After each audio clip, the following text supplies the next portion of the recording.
இயேசுவின் நாமத்தினாலே வாழ்த்துக்கள். சுகவாழ்வு சீக்கிர துளிக்கும் என்று சொல்லி வேதத்தில் வாசிக்கிறோம். நம்முடைய சுகவாழ்வு துளிர்க்க செய்வதற்கு இந்த உலகத்தில் ஒருவரால் மாத்திரமே முடியும். அது நம்முடைய ஆண்டவராகிய இயேசு கிறிஸ்து.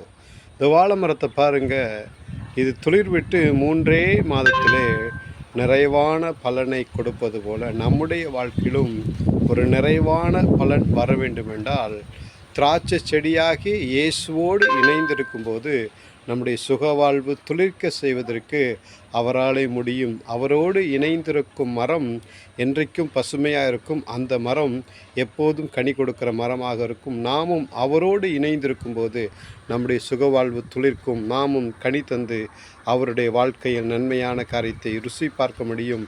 அவரும் நம்முடைய வாழ்க்கையில் நன்மையான காரியத்தை புசித்து நம்மை ஆசீர்வதிப்பார்.